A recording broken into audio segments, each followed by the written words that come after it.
C'est avec fierté que l'Association des auteurs et auteurs de l'Ontario français et l'Association des auteurs et auteurs de l'Outaouais s'associent à cette émission qui dynamise la diffusion des mots.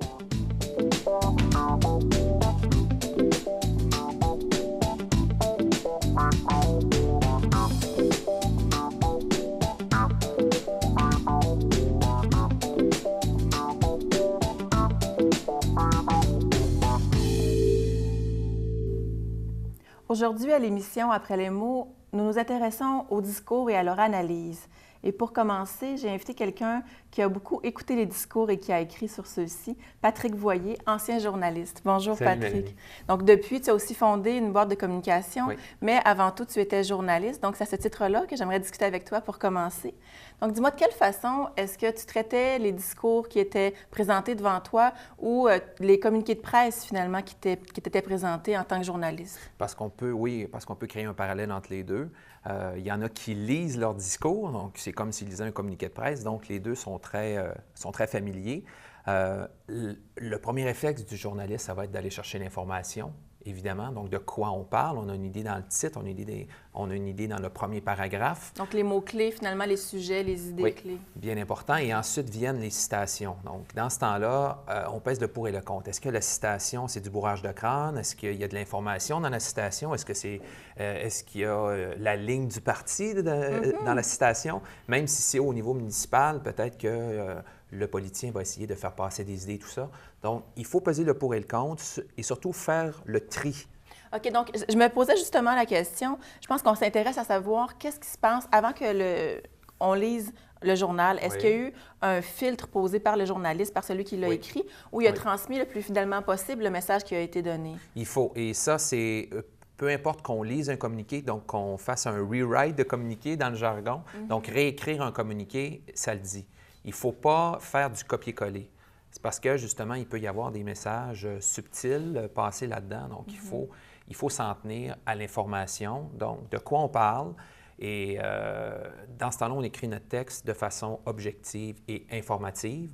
On laisse tout ce qui est inutile de côté et on garde seulement l'essentiel. Donc, si on reçoit dans la face un communiqué de 3 pages, peut-être que notre texte va faire 3 paragraphes parce qu'on a regardé seulement l'essentiel. Est-ce qu'on juge l'essentiel? Parce qu'il y a quand même une part de subjectivité en quelque part dans ce filtre-là qui est mis. Et surtout dans les discours. OK. Parce que dans les discours, la différence ce qu'il n'y a pas dans un communiqué, c'est l'émotion. OK. Donc, il y a un filtre sur l'émotion pour garder seulement l'information. Bien oui, c'est sûr. Parce que quelqu'un qui dit un discours, qui prononce un discours, a un message à passer, a de l'information à nous donner, mais il a surtout un message à passer. Et ceux qui sont les plus habiles, peut-être qu'il y en a ici aujourd'hui, ceux qui sont les plus habiles à passer l'émotion, bien, ils vont peut-être réussir à amadouer les journalistes, peut-être le public aussi. Donc, tu parles du public, justement. Est-ce que le rôle du journaliste, c'est d'être, dans le fond, le super lecteur, un peu le public, puis se mettre à la place du lecteur quand il sélectionne l'information? Le lecteur moyen. OK. J'ai fait de la critique de spectacle pendant des années et quand les gens me demandaient « c'est-tu difficile? » Bien, c'est difficile si tu essaies d'être élitiste et c'est difficile si tu essaies d'être quelqu'un qui a juste un secondaire 1. Il faut que tu sois le lecteur moyen. Il faut que tu l'incarnes. Donc, qu'est-ce que le lecteur moyen va vouloir savoir? C'est quoi le sujet? Et il ne va pas nécessairement vouloir savoir des détails inutiles et secondaires. Bien, je t'invite à rester avec nous parce qu'on va rencontrer une politicienne, on va rencontrer une chercheure et après, on se revoit puis on discutera de la suite des choses. J'ai hâte. Merci beaucoup.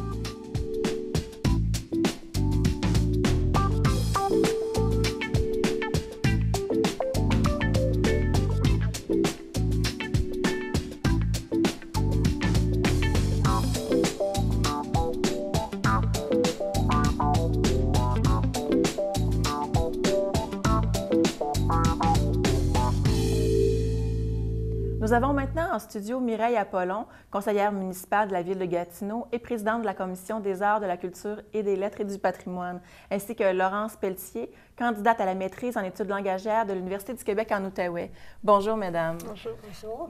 Mireille, je suis certaine que vous savez ce que c'est qu'un bon discours puisque vous en prononcez régulièrement. Alors, dites-moi le secret d'un bon discours.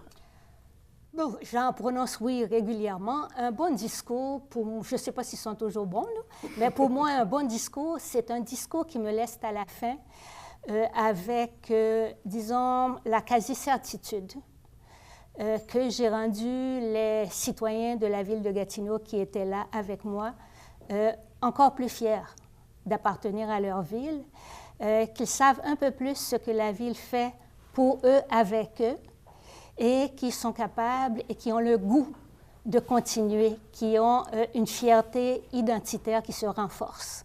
Donc, il y a vraiment un désir de susciter de l'émotion et de l'appartenance. Il n'y a pas juste une transmission d'informations, il y a plus que ça. Il y a plus que la transmission d'informations. L'information, on la donne quasi systématiquement dans toutes les allocutions au discours, parce qu'à la base, on veut que le citoyen sache qu'est-ce qui se passe dans sa ville. Donc, que ce soit une association qui nous invite ou nous qui invitons pour un événement particulier, on va mettre l'événement en contexte ou on va mettre en contexte ce que l'association fait et depuis quand l'association le fait, pour combien de citoyens et dans quel but. Et on va faire un arrimage avec ce que la ville de Gatineau fait pour renforcer ou pour aider ou pour appuyer cette action de l'association. Et si c'est une invitation de la ville elle-même, on va expliquer aux citoyens participants qu'est-ce que la politique ou le programme prévoit à l'intérieur de ce cadre événementiel. Mais je pense qu'il est très important dans ces occasions de les considérer vraiment comme un privilège de rencontrer des citoyens qui partagent en quelque part des buts communs, une vision commune. On parle beaucoup de vision au début. Est-ce que dans les recherches que tu fais, ton sujet de recherche tourne autour du discours? Oui, oui. Est-ce que tu peux préciser un peu? Oui, tout à fait. En fait, je m'intéresse à la stratégie discursive, donc au discours du gouvernement de Jean Charest pendant le Printemps érable. Je m'intéresse particulièrement aux formules puis aux expressions qui ont été employées par le gouvernement. Et donc, est-ce que ces expressions-là et ces formules-là ont des buts particuliers? Est-ce que tu t'intéresses aussi aux buts derrière ces formules-là? Oui, c'est-à-dire que les expressions, selon les recherches antérieures, ces expressions-là font partie d'une rhétorique, donc d'un plan, d'une stratégie discursive, donc vraiment quelque chose qui va être prôné par le parti en entier. Donc, ces formules-là vont... je vais m'intéresser aussi justement à la rhétorique. Donc, qu'est-ce qui lie ces formules-là? Qu'est-ce qui fait en sorte que ces formules sont mises ensemble pour créer cette stratégie-là? OK. Donc, qui met ensemble justement ces mots-clés-là, ces formules-là? Est-ce que vous écrivez vos propres discours lorsque vous présentez? Ça dépend. Quand je remplace le maire, mairesse suppléante, quand je remplace le maire, c'est habituellement son cabinet ou le service des communications qui fait la base du discours. J'ai une certaine latitude pour le mettre à ma main, si on veut, ou à ma voix. Et par contre, en dehors de ce cadre de positionnement, c'est moi qui fais mes discours et souvent c'est relié à des sujets dans lesquels je me sens particulièrement à l'aise, comme la diversité culturelle ou les arts culturels et lettres. Donc, vous connaissez déjà bien. Donc, vous n'avez pas nécessairement un rédacteur professionnel attaché à vos fonctions en tout temps, à l'occasion, dans des situations plus officielles, dans le fond? Je n'ai pas de rédacteur attaché à ma fonction de conseillère municipale, attaché à ma fonction de mairesse suppléante. Bon, c'est le maire qui a ce privilège et dès lors, je peux en bénéficier. D'accord. Et comment ça se passe, le fait de mettre en bouche les mots que quelqu'un d'autre a écrits pour nous, puis en même temps, c'est pas pour vous, c'est pour le maire. Donc, il y a comme une transmission 3 fois d'un message que vous devez porter en bout de ligne auprès des citoyens. Celui qui l'a rédigé, celui par qui ça devait être prononcé, et vous après. Comment ça se passe, cette transmission-là? Bon, moi, je trouve que ça se fait relativement bien dans la mesure où M. le maire et moi, nous avons quand même une affinité de pensée au niveau de la vision de la ville de Gatineau, au niveau du programme que le conseil met en place. Et la personne qui rédige, c'est vraiment quelqu'un de professionnel qui a le doigté, qui a la compréhension et qui est capable de transmettre le message selon ce que le maire peut vouloir dire ou ce que moi, je pourrais vouloir dire et de la façon qu'on veuille bien le dire. Et c'est ça que j'appelle une retouche pour personnaliser le discours. On a la latitude de le faire et ça se fait très bien. C'est l'intelligence communicationnelle entre 3 personnes, puis ça rime très bien. Excellent. Et donc, on parle de mettre dans le cadre de la vision stratégique de la ville et le mot cadre, cadrage. Le cadrage en discours est important et c'est un concept qui était nouveau pour moi jusqu'à tout dernièrement. Laurence, tu le connais bien, ce concept-là. Peux-tu me le décrire en quelques mots? Oui, bien, le cadrage, en fait, c'est un concept qui a été... qui est issu de la sociolinguistique. Et c'est en fait, le concept consiste à... c'est la structure sociale, donc le gouvernement ou les gens qui sont au pouvoir, qui tentent de cadrer, donc vraiment d'imposer un cadre pour que les individus perçoivent la réalité d'une certaine façon. Donc, ça peut être de rendre saillants certains faits, ça peut être d'exprimer, de s'exprimer dans certains mots, dans le choix des mots, pour que les citoyens ou le message, les individus auxquels le message est adressé voient la situation d'une certaine façon. Et est-ce que c'est la même chose autant au municipal, selon toi ou selon vous, cette espèce de cadrage-là, ou c'est très différent dépendant des paliers gouvernementaux?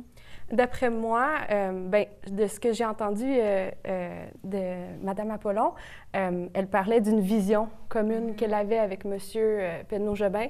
Je pense que ça peut, lorsqu'on est une entité politique, que ce soit au municipal, au provincial, au fédéral, on a une vision pour la société, on a un message qu'on veut passer, puis le cadrage, c'est justement de rassembler cette vision-là, puis de faire en sorte que le message qu'on va faire passer est conforme. Donc, d'après moi, oui. Aux différents paliers. Vous êtes d'accord avec ça? Oui, je dirais qu'à la ville de Gatineau, moi, quand je parle de diversité culturelle, par exemple, c'est qu'on a une ville extraordinaire au niveau de l'accueil des immigrants. On a besoin de cette arrivée de gens qualifiés qui participent à notre développement. Donc, les mots, dans les mots, une ville accueillante, une ville ouverte, l'appel de l'autre. Donc, ces mots-là doivent se retrouver dans vos discours ainsi qu'idéalement dans les articles qui seront rédigés par les journalistes. Donc, vous essayez de transmettre ces mots-clés-là parce que ça transmet les valeurs aussi. Les valeurs et l'attitude qu'on veut développer et qu'on développe à Gatineau, comme quand les réfugiés sont arrivés, le communiqué de presse dont Patrick parlait tout à l'heure, oui, il reflétait les mots d'accueil, d'ouverture et d'inclusion. C'est clair. Et est-ce que parfois il y a une sorte de manipulation un peu du citoyen, du lecteur, je ne veux pas dire malveillante, là, mais tantôt tu parlais d'angle de vision, il y a peut-être des lunettes qu'on veut lui imposer parfois. Est-ce qu'ils doivent faire preuve d'un jugement critique pour avoir leur propre façon de le recevoir? Ou? D'après moi, oui. C'est sûr que l'auditeur doit être critique parce qu'un discours, en fait, met en place un locuteur et un auditeur. Dans un discours en face à face, comme on fait en ce moment, il y a une interaction, il y a un lien plutôt direct entre les deux. Mais quand c'est un discours qui est médiatisé, qui passe par un canal et que l'auditeur, est inconnu, en fait, est idéal, est stéréotypé par le producteur de discours, eh bien, il s'adresse forcément à un auditeur en général et c'est quelque chose... avec le cadrage et avec la vision que le producteur de discours va vouloir envoyer, bien, l'auditeur est dans une position où est-ce qu'il doit recevoir le message et l'interaction n'est pas nécessairement aussi directe. Donc, il n'y a pas autant la possibilité de réagir. De questionner. Mais on parlait hors d'onde tout à l'heure de dialogue dans le discours. Ça m'intéresse, ce concept-là, en quelques mots. En quelques mots, je vous dis, justement, quand elle parle de cadrage, je ne connais pas le cadrage. Et on n'a pas ce machiavélisme d'aller cadrer un message vis-à-vis du citoyen. Moi, je vois le discours ou l'allocution comme étant une première entrée, un premier pas dans un dialogue qui s'établit avec le citoyen ou l'ensemble des citoyens qui sont dans la salle où on interagit. Donc, pour moi, c'est un privilège que d'être en ce lieu-là et d'avoir ce moment à partager avec le citoyen, des choses qui me tiennent à cœur dans la ville. Et dans une salle, quand on fait un discours, souvent les gens qui sont là partage un intérêt commun. Oui. Et c'est à l'intérieur de cet espace d'intérêt qu'on interagit avec eux. Mais si j'allais dire brièvement, comment le citoyen peut interagir, peut donner son opinion? Est-ce qu'il peut le manifester d'une façon directe avec vous? Effectivement, Oui. parce qu'après le discours aujourd'hui, c'est le premier pas. Alors après le discours, on est ensemble. Et souvent, les gens viennent me voir ou je vais les voir pour continuer à parler. C'est pour ça que je prononce le mot dialogue, parce que pour moi, l'allocution ou le discours, ce n'est qu'un début. Ça initie un dialogue qui se poursuit dans le temps. Merci beaucoup, Mme Apollon. Laurence, je vous invite à rester avec moi pour discuter avec Patrick Voyer un peu plus longuement. Merci. C'est moi qui vous remercie.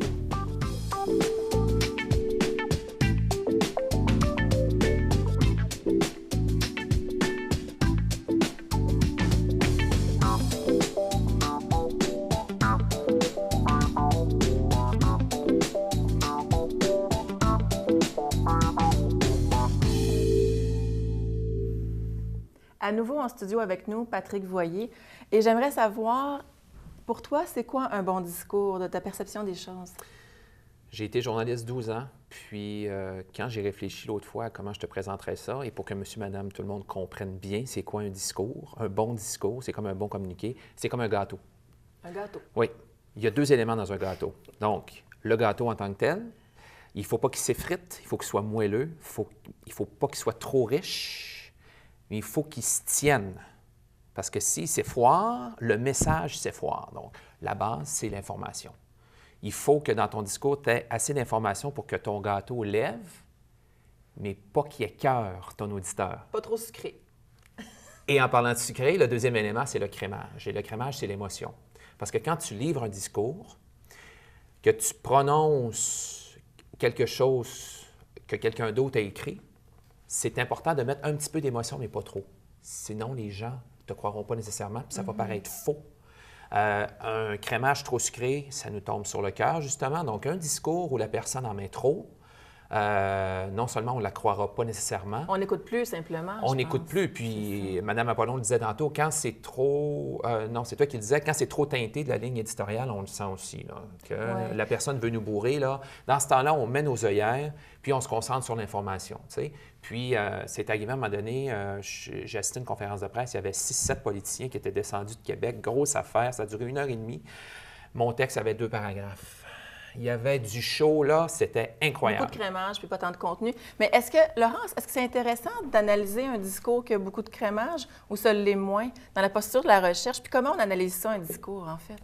Bien, un discours, beaucoup de crémage, pas beaucoup de crémage, c'est un objet d'étude. Donc, je pense que c'est pertinent de s'intéresser à chacun. À chacun. Une raison pour laquelle on veut analyser les discours, puis une raison pour laquelle il y a une discipline qui s'intéresse à ça en soi, c'est que ce que les chercheurs disent en général, le discours, c'est un foyer d'idéologie. Donc, c'est le langage mis en action. Donc, c'est vraiment, dans un discours, on peut voir des traces de subjectivité, c'est des traces linguistiques qui sont restées. On peut voir... Bien, Patrick... On le voit avec Donald Trump aujourd'hui. C'est bon, l'exemple est clair. Je pense que oui, voilà. Bon. Mais non, mais le locuteur, on le sent dans le discours. Dans les choix de mots, dans la façon de le véhiculer. Tout à fait. Okay.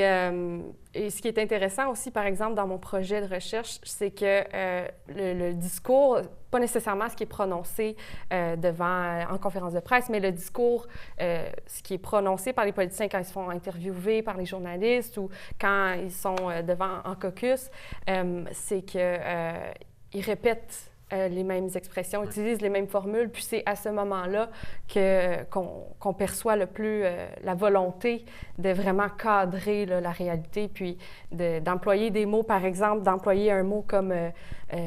austérité. Austérité, ou jouer sur les mots austérité. Non, on parle de rigueur, on ne parle pas d'austérité. De reprendre certaines expressions, de manipuler, de jouer avec la sémantique, c'est quelque chose qu'on observe beaucoup dans les discours. Puis les analyses de discours permettent de révéler ça. Puis, en regardant, dans le fond, la fréquence des mots, les répétitions, entre tout autres, ça. Ça, c'est une façon de faire. Moi, je suis vraiment... J'ai une approche assez multidisciplinaire. Donc, je ne suis pas en analyse de discours comme tel. L'analyse de discours tient compte aussi de la syntaxe, tient compte des modélisateurs. Donc, ça, c'est en d'autres termes, c'est vraiment des mots qui font des liens entre les phrases. Donc, moi, je m'attarde vraiment simplement à une facette, c'est-à-dire certaines expressions, certaines formules. Okay. Mais en analyse de discours, il y a une panoplie de possibilités. Est-ce que tu aurais un exemple à nous donner qui illustrerait un peu une façon de cadrer, justement, selon un choix de mots? Oui, bien, en fait, une des raisons pour lesquelles je me suis intéressée au cadrage, c'est une étude sur laquelle je suis tombée. Des chercheurs aux États-Unis se sont intéressés au choix de mots par les politiciens dans le débat sur l'avortement.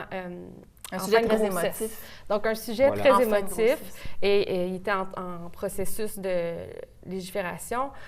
Donc, les chercheurs se sont intéressés à l'influence du choix du mot bébé ou du mot fœtus sur la formation de l'opinion publique. Mm-hmm. Donc, ils ont utilisé plusieurs méthodes de recherche, là, mais les résultats étaient assez éloquents. Là. Quand on utilise un mot comme bébé qui est très, très humain, très émotif, l'opinion publique a tendance à avoir beaucoup plus de sympathie, donc d'attribuer des caractéristiques humaines, donc vivantes. Je ne vais pas m'avancer contre plutôt l'intervention d'arrêt de grossesse. Exact. Et lorsqu'on parle de fœtus, c'est plutôt procédural, c'est plutôt médical. Donc, il y aurait... C'est un bon exemple, c'est assez clair. Là. Donc, est-ce que quand les discours viennent à toi comme journaliste et que tu réagis émotivement à quelque chose, est-ce que ça arrive qu'on filtre, malgré nous ou volontairement, certains mots pour pas, justement, avoir cet impact émotif-là? Oui, c'est sûr qu'il y a des équipes professionnelles de rédaction de discours qui vont essayer de faire passer leur message à travers un champ lexical assez poignant. Quand on parle de politique, c'est surtout du langage administratif et tout ça, là. Mais je pense à l'exemple de Mme Apollon tantôt. Elle veut accueillir les gens ici, elle veut que Gatineau soit une ville accueillante. Il y a des mots-clés. Donc, c'est sûr qu'elle va aller chercher les mots-clés, tu sais. Mais nous, en tant que journalistes, il faut s'en tenir à l'information avant tout. Et il ne faut pas juste s'en tenir au discours. Donc, on va aller l'interviewer par après. On ne filmera pas nécessairement son discours pour le mettre tel quel en ligne. Vous allez rechercher des choses complémentaires afin de confirmer l'information. C'est ce qui vous intéresse? Il faut. Si on a le temps de le faire et de ne pas juste réécrire le communiqué pour le rendre un petit peu plus viable et non pas larmoyant ou trop plein de sucré, justement, là, bien, on peut interviewer la personne, même s'il y a des citations dans le communiqué de presse. Mais là, je m'adresse au côté, je dirais, givré, l'autre côté de Patrick Voyer, maintenant que tu as une boîte de communication. Comment ça s'est passé, cette transition-là entre les deux, maintenant que tu produis de l'information pour des gens, puis c'est d'autres journalistes peut-être qui vont la filtrer après. Comment ça s'est passé? Ça s'est très bien passé parce que, justement, je pense que je suis allé à la bonne école. J'ai lu des centaines et des centaines de communiqués de presse. J'ai vu ce qui fonctionnait, ce qui ne fonctionnait pas. D'être proche des gens aussi, au départ, ça a dû aider, ça. Oui, c'est sûr. Journaliste, un peu de proximité, je dirais, ça doit aider à les comprendre. Il faut bien connaître les gens, il faut bien connaître le sujet. Et c'est pas les bourrer avec de l'information juste pour faire parler de soi ou faire parler son client. C'est vraiment d'être... C'est quand même ça le mandat, si on fait de la communication. Oui, mais il faut être authentique quand même. Il faut être authentique quand même. Puis il y a comme toujours... rédacteur, comme communicateur? Oui, il y a toujours moyen de rendre intéressant le pire des sujets. C'est un peu épeurant. Pas du tout. Qu'est-ce que ça veut dire? Donc, c'est dans le choix des mots, dans le choix des formulations. Disons, moi, je ne sais pas, il y a quelqu'un qui m'engage pour promouvoir son invention qui n'intéressera personne, selon moi, mais je vais essayer de trouver une tournure de phrase ou une tournure... je vais trouver une façon d'exploiter ça pour que ça soit intéressant. D'ailleurs, il y a des discours artistiques, il y a des discours sociologiques, il y a d'autres types de discours que ceux politiques. Donc, il y a une façon, finalement, de rendre l'information aussi. Là. Il y a différents outils. Donc, peut-être que ça se rapproche parfois un peu plus de ça quand on parle de marketing. C'est sûr. Oui, c'est ça. C'est une science. Oui, c'est machiavélique, un petit peu. Et être machiavélique, c'est pas être méchant, c'est être rusé. Donc, c'est connaître les bonnes tournures de phrases et c'est surtout répondre, oui, aux besoins des clients, mais c'est surtout d'informer les gens de bonne façon, sans encore une fois exagérer, donc leur donner ce dont ils ont besoin, viser encore une fois le lecteur moyen, l'auditeur moyen, pas celui qui est élitiste et pas celui qui est en bas et qui ne s'informe jamais, là, tu sais. Donc, Voilà. Mais on parle du lecteur, l'auditeur, tout ça. Qu'est-ce que ça peut apporter, ces recherches-là en analyse de discours aux citoyens, justement? Bien, en fait, ce qui est dommage, c'est que ces recherches-là en analyse du discours sont rarement vulgarisées ou sont peu diffusées. Donc, ce qui arrive, ça pourrait aider que... à avoir l'esprit critique. Je m'excuse de couper, Oui. mais ça pourrait aider à ça. Tout à fait. Le problème est aussi que on parle de l'auditeur moyen, on parle du lecteur moyen. Le niveau de littératie au Canada, au Québec, est assez bas. La capacité de comprendre l'information et oui, de l'utiliser. Et de l'utiliser. Donc, je crois qu'on parle souvent c'est la responsabilité du citoyen, il faut que le citoyen utilise son esprit critique. Puis on parle de machiavélisme, c'est que quand on prend en considération seulement son objectif de communication et pas nécessairement les compétences vraiment qu'ont les auditeurs de faire la part des choses. Ouais. C'est là que c'est un petit peu plus délicat. Mais les analyses de discours sont bénéfiques. Le seul problème, c'est qu'elles ne sont pas diffusées. Souvent, elles sont publiées dans des revues scientifiques, font l'objet de présentations dans des colloques, mais ne sont pas diffusées nécessairement au grand public. De toute façon, ce ne serait pas dans l'intérêt des gens qui aiment manipuler les masses avec des messages, soit dans les médias ou peu importe. De cadrer, finalement, comme tantôt on disait, de cadrer un peu la façon de recevoir. Ils ne donneront sûrement pas leur truc, là. Mais, Patrick, je pense qu'à quelque part, on cadre tous l'information, on la dirige dans un sens, et c'est finalement ça qui nous permet d'atteindre notre but de communication. Tu as le choix de cadrer de deux façons. Tu le cadres pour ne pas sortir de ton sujet, pour que ce soit clair, net et précis, ou tu mets du crémage, puis tu drogues le monde carrément. Merci. Puis le message, il passe tout croche, mais toi, tu es content parce que tu as fait ta job. Merci beaucoup.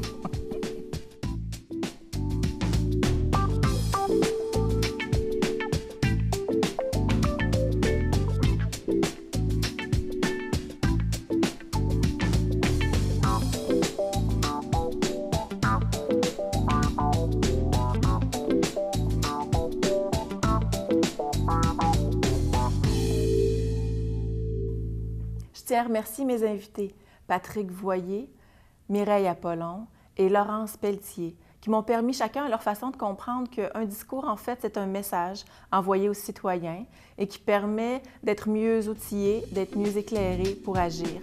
Il reste finalement à ces lecteurs et récepteurs d'agir de façon critique afin de bien comprendre et de bien utiliser l'information.